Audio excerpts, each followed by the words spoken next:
Hello, it's Charles with Uber Eats. Today is Wednesday, the 9th of April, 2025, and I am blessed. I got the wake-up call this morning. Right now it is 4:07 a.m.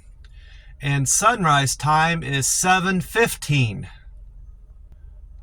According to Google, we're expected to see a high temperature of 88 degrees today and sunny skies all day. In fact, it's going to get, we've got sunny skies all week through the weekend, and we can expect high temperatures in the mid to upper 80s going into the weekend. I planned on weighing in this morning, but it slipped my mind for whatever reason. I'll weigh in tomorrow. I expect I'm around 135, low 135s, maybe 135.2, something like that. I'll be a good bit heavier tomorrow because today is a refeed. My plan right now is to eat around 2 in the afternoon. If I do that, I will be breaking a 48-hour fast. I finished eating Monday around 2. I feel really good. The way I feel right now, I could probably skip eating today, but I don't want to do that, mostly because I want to maintain this 48-hour regimen, 48-hour fasting through the week, and a 72-hour fast over the weekend. That's what I committed to, and I'm going to continue that through the month of April.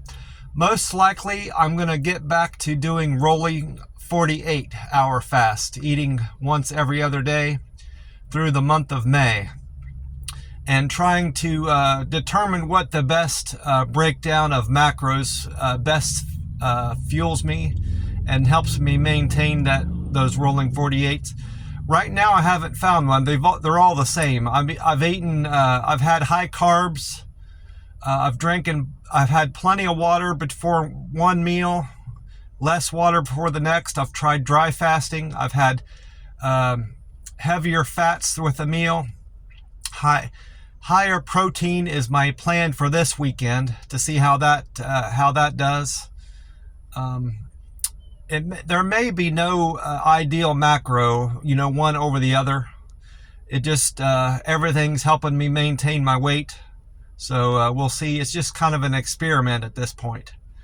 While I'm thinking of it, I misspoke about that YouTuber that gave me some good advice on dry fasting. It wasn't that Thomas DeLauer. I watch so many different health-related videos related to fasting and diet and exercise that I get them kind of confused. It was Mindy Pelz, P-E-L-Z, I believe. She's another YouTuber. She was the one I was thinking about that gave good advice and explained how dry fasting helps with weight loss. Anyway, I wanted to get that on here before it slipped my mind. Had a good day with the app overall. I did fall. It was on my first delivery. I was carrying a bag of IHOP breakfast up to a customer's door. I had parked on the house next door like I always do. I always park about 1 or 2 houses down from my customer, so I have to walk a little bit back and forth to the house. Well, I wasn't paying attention, and when I got up to the customer, in front of the customer's house, I went up to walk up their walk, and they have these really shallow steps going up to their house, and I didn't realize that. I thought it was just a sidewalk going up there, and I didn't pick my feet up as high as I should have, and I caught my foot on the very first step, and I went down. Luckily, I didn't spill their breakfast. I more or less just set their breakfast down as I went down. And another part of that was fortunate, all they had in there was bacon and pancakes. They didn't have anything that could get really screwed up if their package got jostled. And I was gentle when I set it down. I went down pretty hard on my left knee, and I tore my pants. I tore the knee of my pants. I've already sewn those pants back up. I did that when I got back to the house. I sewed up my pant leg. And my knee wasn't as tore up as I expected it to be. I didn't end up looking at my knee until I got home in the afternoon from my deliveries. I didn't even look at it before I went on my walk. I did a 5-mile walk yesterday.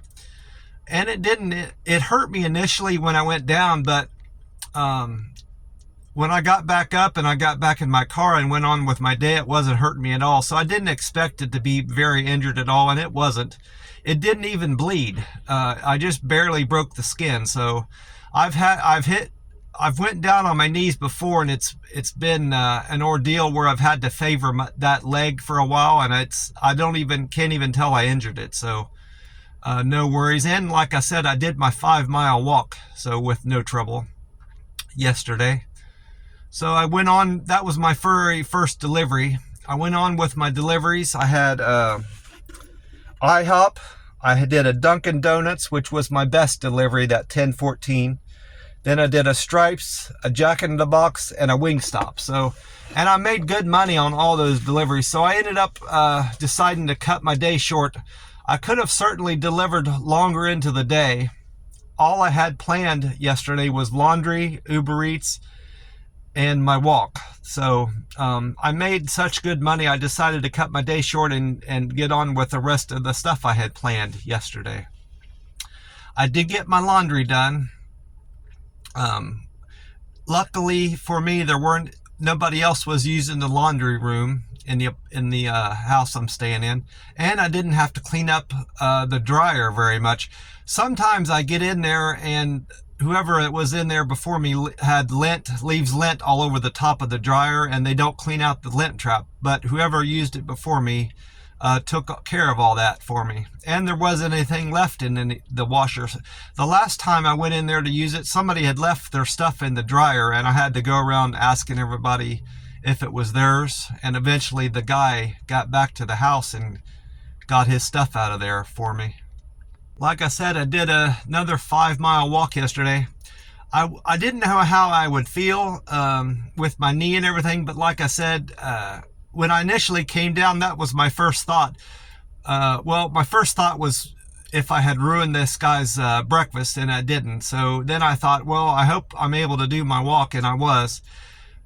With this 5-mile walk, I've got 80 miles walked this year towards my 1,000 miles walked in 2025. Unless I change something with the walking pattern I'm taking, I'm not going to hit it.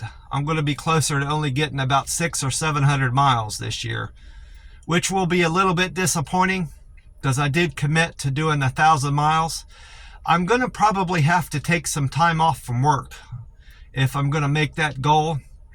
And that, because I don't have a whole lot of free time, and my only the time I have to walk to get these 5 miles walk in is on Tuesdays and Thursdays. So unless something changes, I'm not going to hit my goal, which is going to have to be okay, I guess.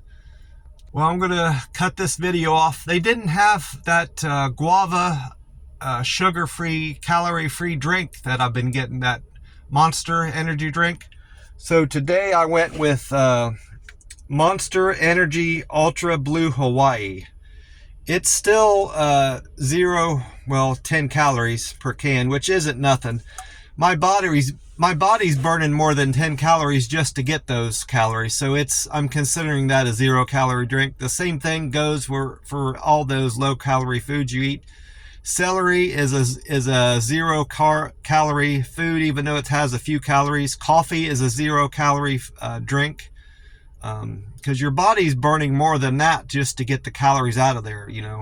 Same goes for protein. When you eat a piece of chicken, and if you look it up and it says it's 100 calories, that size of a chicken breast is 100 calories or 200, whatever it is.